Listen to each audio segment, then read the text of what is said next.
All right, guys, welcome back to another Battlefield 2042 news video. So today we've got an interesting video for you guys. The update 0.4.1 released yesterday, and needless to say, it didn't go too well. It seems like whenever Battlefield 2042 makes a step forward, they seem to go a few steps back. So we're going to talk about all of the issues that were introduced in the 0.4.1 update. We're going to talk about the new featured experiences. We've got a new weekly mission reward that was just released yesterday. We're going to talk about that. We're going to go over all of the challenge requirements. I'm also going to discuss my overall thoughts with the update and whether or not a new player should jump on Battlefield 2042 or if you should just wait until season 1. And speaking of season 1, with May coming to an end, we also have to discuss when that season 1 content update is going to be dropping. So be sure to stick around till the end of the video because you guys are not going to want to miss out. Hey, what's up everyone? Wes here. Welcome back to another Battlefield 2042 news video. If you guys are new, do me a favor. I have a Discord channel, guys. Definitely join the community. The link is in the description as well as the pinned comment. If you guys would like to watch me play Battlefield 2042 live, I do have a Twitch page, so definitely go over there and follow me as well. Starting off with the first bit of news for the day, according to the Battlefield Twitter, a new set of featured experiences arrived in Battlefield Portal. Rushed by the dozen, it is a community spotlight game. 2042 Infantry Conquest is back, and then 2042 Free-for-All returns. And then of course we've got the brand new Friday Night Battlefield mode that we're actually going to go into right now. According to the Battlefield Bulletin Twitter, shout out to them, the Friday Night Battlefield experience Old School is now live for 24 hours. It is a 64-player 32v32 TDM with 1942 weapons only. They disabled ADS, and it's on the 1942 Bad Company 2, BF3, and 2042 maps. So needless to say, I am definitely curious to see how this one is going to play. I don't know if I'll be jumping into it too much because I am very interested in playing the new update. I've actually really enjoyed the recoil change, which kind of brought the combat back to how it used to be before the attachment update. Granted, the attachments still work and they do affect gunplay. They just reduce the base recoil for all of the default weapons. So if you're brand new to Battlefield 2042 or you're looking to get started, now is probably a good time because I feel like the combat is in the best place that it's been in a while. Moving right along to our next bit of news, according to the Battlefield Twitter, it is Thursday, and that means a new weekly mission reward. They said unlock the Gwynson epic outfit for GSO Palk in Battlefield 2042 by completing the following steps: 5 combat and intel ribbons earned,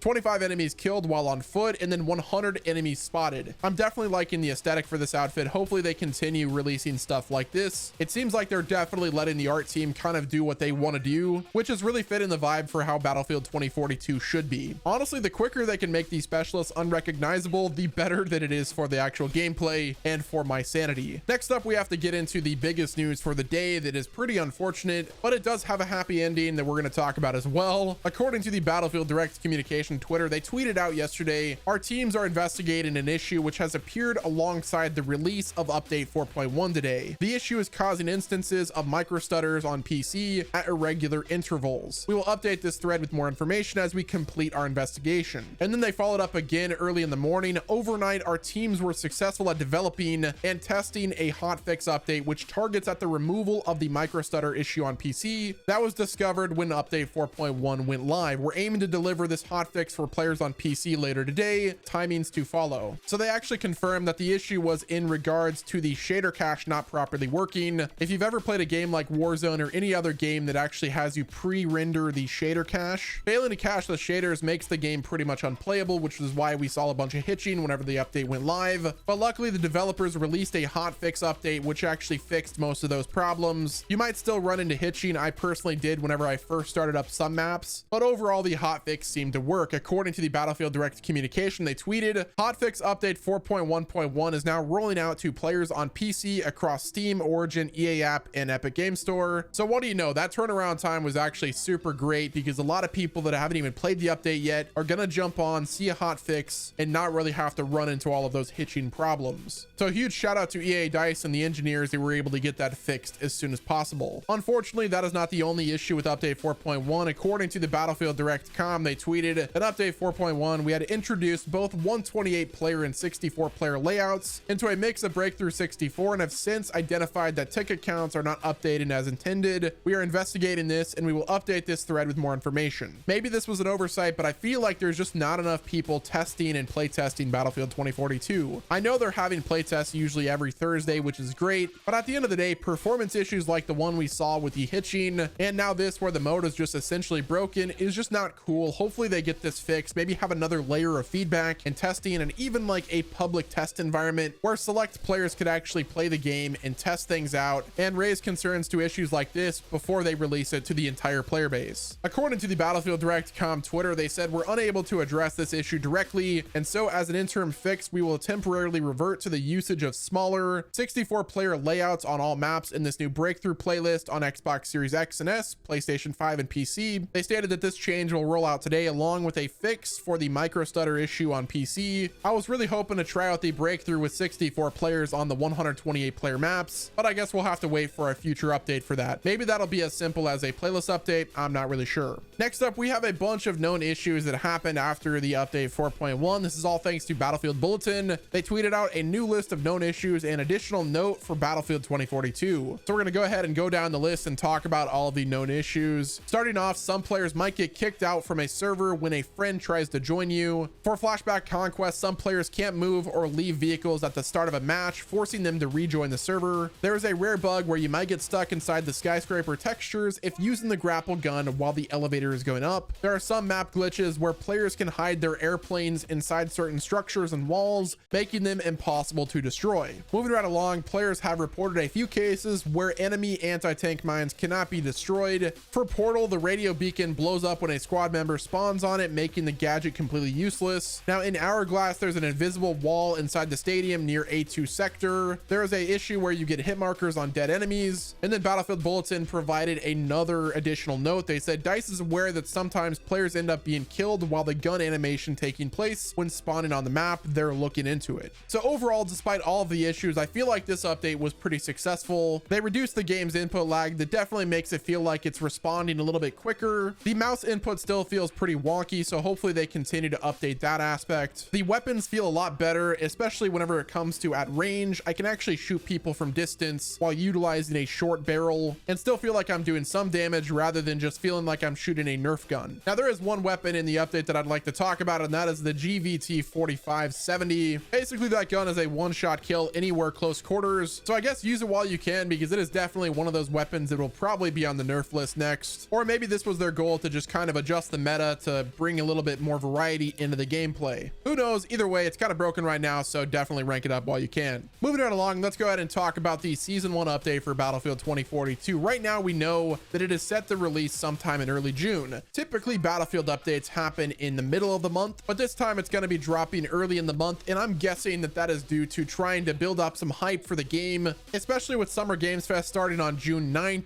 So if there's ever a time to capitalize on the Season 1 update for Battlefield 2042 and bring back some players, as well as gain some new players, it would be during Summer Games Fest. So hopefully we get Season 1 on Thursday, June 9th, but we will just have to wait and see. Guys, that is going to wrap it up with this video. Do me a favor, join my Discord. The link is in the top comment, as well as my Twitch. Go follow it. Be sure to hit the like button, subscribe to the channel with your notifications on, and don't forget to stay tuned again tomorrow for another Battlefield 2042 news video.